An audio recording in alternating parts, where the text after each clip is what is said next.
گے یہ کہہ دیا گیا ہے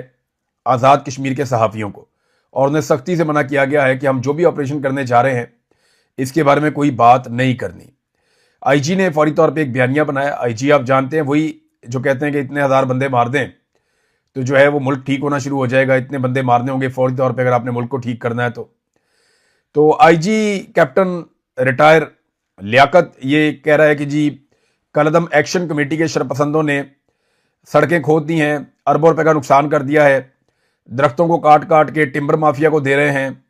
اور ہر چیز کو تباہ کر دیا ہے، سیاحت کو تباہ کر دیا ہے اور تعلیم کو بھی تباہ کر دیا ہے۔ یہ جناب آئی جی وہاں پہ جو ہے یہ اس بات کا اعتراف کر رہا ہے کہ اتنی بڑی تباہی آزاد کشمیر میں ہو گئی ہے تو اس کی ذمہ داری کون لے گا۔ دوسری میں آپ کو انفارمیشن یہ دیتا ہوں کہ جس آپریشن سے ابھی خبردار کیا گیا وہاں پہ مقامی صحافیوں کو کہ خبردار اگر تم نے رپورٹ کیا، اور پاکستان کا میڈیا تو ویسے بھی رپورٹ نہیں کر رہا، کوئی اس پہ بات کرنے کو تیار نہیں ہے۔ تو صورتحال یہ ہے کہ بہت بڑے پیمانے پر سیکورٹی فورسز کو آزاد کشمیر میں داخل کیا گیا ہے اور یہ مختلف علاقوں سے راولہ کوٹ کی طرف بڑھ رہی ہیں۔ راولہ کوٹ میں ایک بڑے آپریشن کا پلان ہے، جھڑپیں وہاں پہ جاری ہیں، شیلنگ وہاں پہ بار بار کی جاتی ہے، لیکن کسی بھی وقت ایک بڑا خوفناک آپریشن راولہ کوٹ میں کیا جا سکتا ہے اور ہمیشہ کے لیے جوائنٹ عوامی ایکشن کمیٹی کو یہ کچلنا چاہتے ہیں،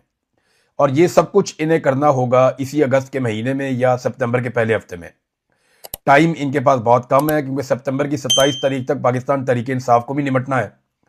اگر وہ واقعی نکلنے جا رہے ہیں اور بڑے پیمانے پر لوگوں کو لے کر آ رہے ہیں تو ان سے نمٹنے سے پہلے کم سے کم سیکورٹی فورسز کو آرام کرنے کے لیے یا چیزوں کو نارملائز کرنے کے لیے کم سے کم 3 ہفتے درکار ہوں گے۔ لہذا جو بھی آزاد کشمیر میں کرنا ہے یہ ان کو فوراً کرنا ہوگا اور ابھی کرنا ہوگا۔ یعنی دہشت گرد کہتے ہیں اور کسی کو بھی مار دیتے ہیں اور کوئی پوچھنے والا بھی نہیں ہے، کوئی مقدمہ بھی ان کے اوپر نہیں ہوتا۔